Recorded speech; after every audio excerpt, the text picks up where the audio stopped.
Tragic here, and welcome to the end of the round for Mage Knight. So we're just going to do a quick overview, a couple of rule tweaks because there were some mistakes over the turn, and then we'll do the reset and the start of the new day, including the tactics. So first thing we're going to do is down here.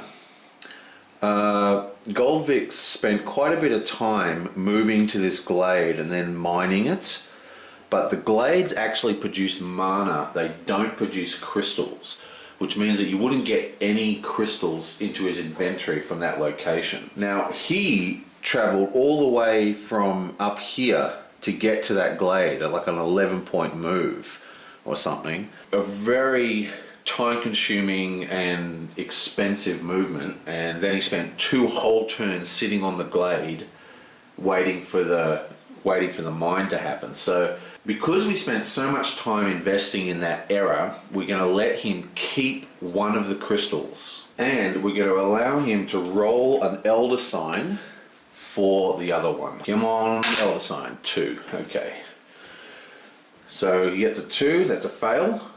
This is just an Arkham Horror dice. If he rolled a 5 or a 6, it would have been an elder sign, and he would have got it. I do a lot of my, let's just see if it works, things using elder signs, because I play so much Arkham Horror.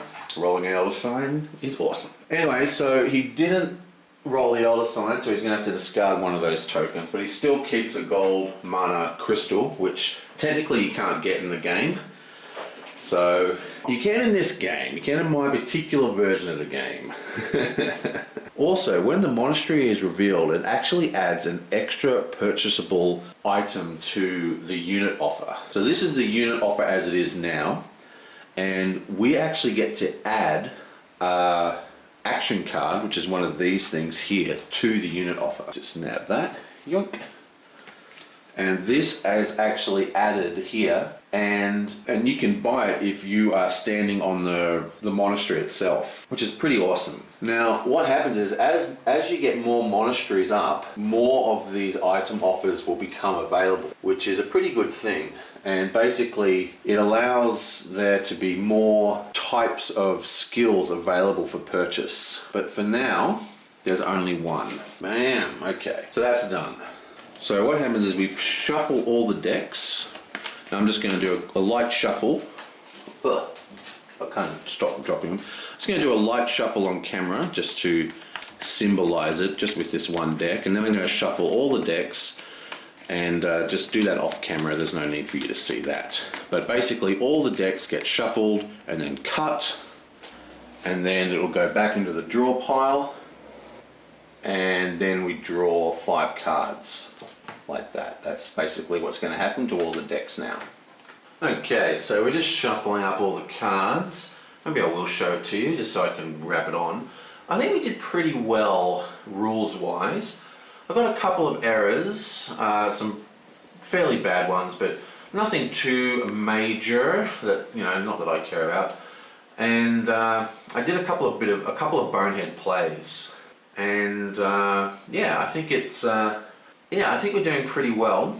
Let's hopefully the next turn's going to be a lot smoother. Now I'll just reset the board and we're ready to go. So the first thing that happens is the entire action offer here gets discarded, and it goes into the bottom of the silver deck. You don't shuffle them in, they just go on the base. Now the spell, the action that we just picked out, also goes on the bottom of the action deck, and the bottom card goes on the bottom of the action deck like this. Yeah, bam. Okay. Now this comes down and reveal a new action. Ooh, peace treaty. Awesome. Also, the spell deck, the bottom spell card gets removed. These guys come down. Goes on the bottom of the deck. And then the new spell gets released. Okay, whirlwind, nice. And now we're going to take all the die. We're going to flip over the day-night board. Yunk. It is now Zenite time. and we roll them all again. Now again, we have one extra die because of the scenario we're playing. So it's 2 plus the number of players, which is 4, plus 1 extra die. So let's roll those suckers.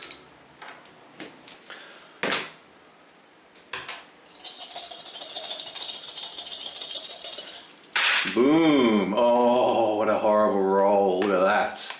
So it's a white mana, a white mana, a blue mana, 2 yellow manas, and yellow mana is unable to be used. That's like black mana on a sunny day.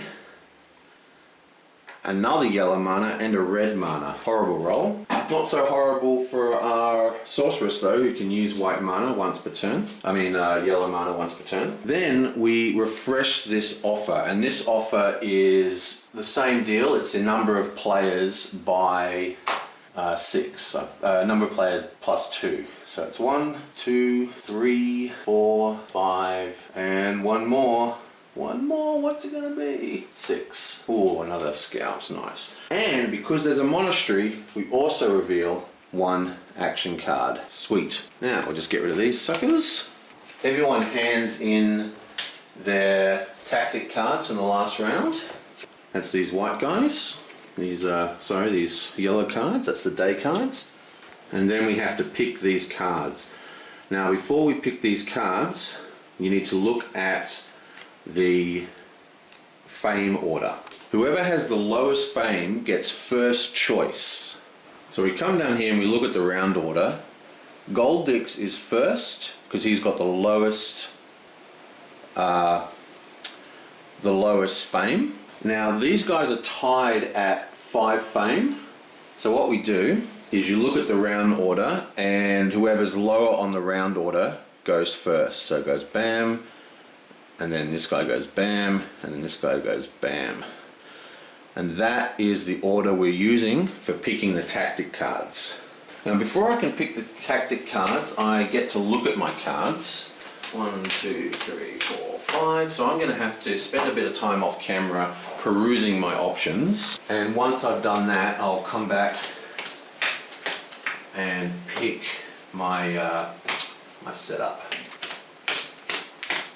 Give me movement. She wants movement badly. Now, just before we continue, let's have a quick look at Tuvok here. Now, Tuvok is standing on a gem mine, but that doesn't matter. But he is actually adjacent to 1 fort that he controls. Now, because he's adjacent to that fort, he's actually able to, his hand size is increased basically for the draw. And if you can, the more forts you control, the more that power is increased. So you can draw multiple cards. You do get reputation hits for taking over forts. But because he's 1 next to that fort, he can actually draw a 6th card, which is a huge deal.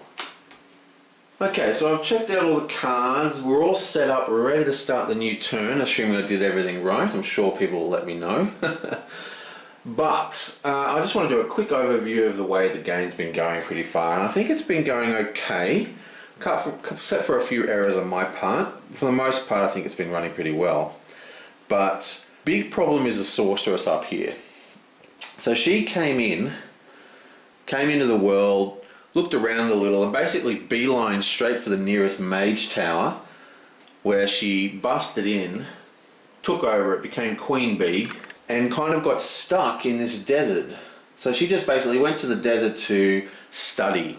And in the mage tower, she's been there for almost a whole day, and I equate each day and each night phase to be a series of years when I think about the thematics of this game. So let's say she was there for 5 years, and in that time she's learnt 3 whole different spells. She had a bit of a fight with the previous mage guy who killed the ice mage who ran the place, and that didn't go down very well with the local populace. Anyway, now that she's stocked up, she wants to get the hell out of Dodge. Now the interesting thing is that in the day, desert spaces are 5 to cross, but at night time they only cost 3 to cross. It's a lot easier to travel during the dark shift. And she is miles away from the action. She was unable to explore as well.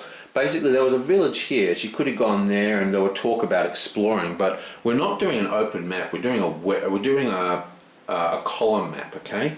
Now the column map is you've got the 3 start tiles, 1, 2, 3, 4, and then you can, from those 4, you can produce 4 columns because we're doing 4 column maps. So we've got 1 column here, 2 columns, 3 columns, 4 columns. So even if we hadn't built the 4th column, you can't build off there. You have to build off the front of the first 3 tiles first. It was almost I think it possibly was a bad mistake to head back to that thing, but we did end up with 3 spells for her trolls, so that was pretty awesome. Meanwhile, Tuvok here, he's sort of like an old school conqueror, you know what I mean? Like, he's come in and he's got his eyes on all these keeps. He wants to take over these keeps and just build up his power that way.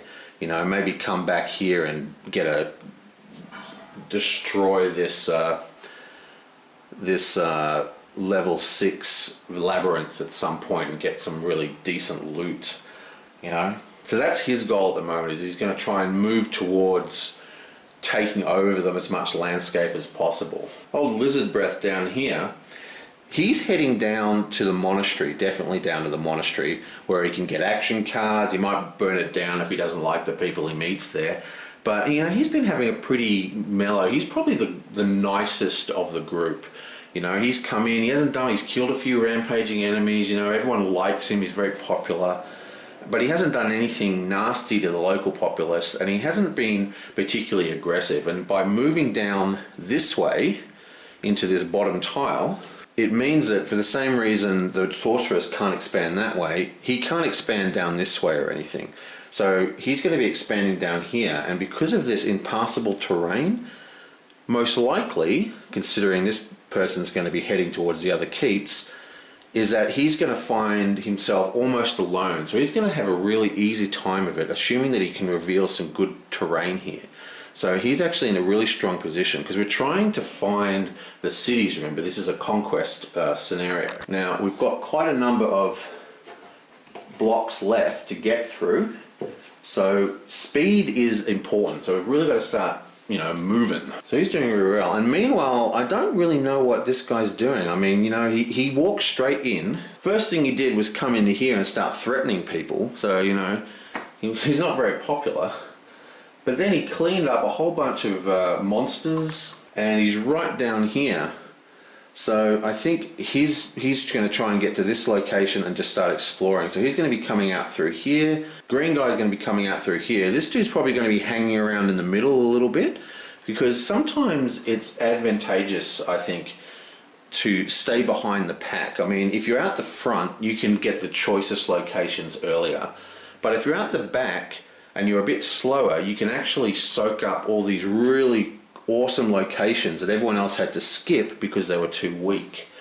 So that looks like with about the global situation that we're in. And to that end, let's deal with the tactic cards for the entire round. Now remember, this is the order that we're choosing them based upon the fame levels. Okay, Gold Vix is going to take the Long Night. One time this night, if your deed deck is empty, you may shuffle your discard pile and put 3 cards at random back into your deed deck, then flip this card face down. It can be used to extend the length of the turn. Okay, remember at the end of the last day when we were kind of stuck for things to do? This is way you'd be able to make more powerful end of turn events. So that's actually really, really strong, I think, and he's definitely going to be taking that. And that's going to put him at position 2. Who's going to go into position 2? Now, Tuvix he's going to do Mana Search. And I think this is going to be quite... Actually, you know, thinking about it, maybe Mana Search isn't that good. I'll just read you Mana Search. Once per turn before using mana from the source, you may re-roll up to 2 mana die in the source. When choosing dice to roll, you must pick gold depleted dice first, if there is any. Now, there is 2 depleted dice. That's what you call the wrong color. So depleted dice for daylight is going to be the black die. Now, there are gold dice. Now normally in PvP, this isn't a particularly good card because it means that if you're re-rolling the gold dice and they're not landing on gold again, then you're basically giving the other mages more mana options for their turn. But remember, the sorceress actually has the mana, the mana fixing card. So she can actually use gold mana once during a turn, every single turn, which means that those gold dice are going to be used because they're actually wild cards. So that's such a strong skill. So yeah, I actually think that is a good card for him. So he's going to take that one. That's going to place him in position 3. Now Norwes is going to take preparation, number 5. When you take this tactic, search your deck for any one card and put it in your hand, then shuffle your deck. Yeah, so he's going to take preparation. I think that's going to be very, very handy for him. It's going to mean his first couple of turns is going to be very strong, but it depends on your knowledge of the turn.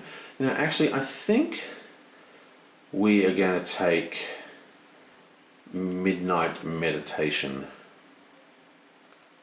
Yeah, we're going to take Midnight Meditation for him. Once this night, before any of your turns, you may shuffle up to 5 cards, including wounds, from your hand back into your D deck, and then draw that many cards again. Then flip this card face down. Okay, so this basically means this is actually the card that the sorceress was hoping to get, because she has a really strong healing spell. But if she doesn't have the healing spell in her hand, no good. So if she could get this card, that means if she takes lots of wounds, she's able to reshuffle until she gets her and try and get her healing spell back. And now that just leaves her. Now of course she's up in the middle of the nowhere, so she's not really stuck for time, so she doesn't need the 1, so I think she's just going to go last again. And I think she's just going to take... No, actually I think she is going to... No, she's going to take number 1. She didn't like going first last time, so she's going to take number 1. Gives her no ability, but that's what she's going to take. So that goes up like that. Then 2, 3, 4, and that is the turn order for the next round. Now you'll see why she wanted to go first this round. She really wanted the 2 card actually, but was unable to get it. Actually took 1, 2, 3, 4 this turn. That's kind of a bit lame. Now these ones are unused, so I'm just going to stick them back here just to remind me that it's night time, not that I need it. And that's it. That's the end of the recap turn. We're going to come back with the first turn of day 1 of nighttime 1 or whatever you call it, and let's see what we can do. I'll catch you guys next time.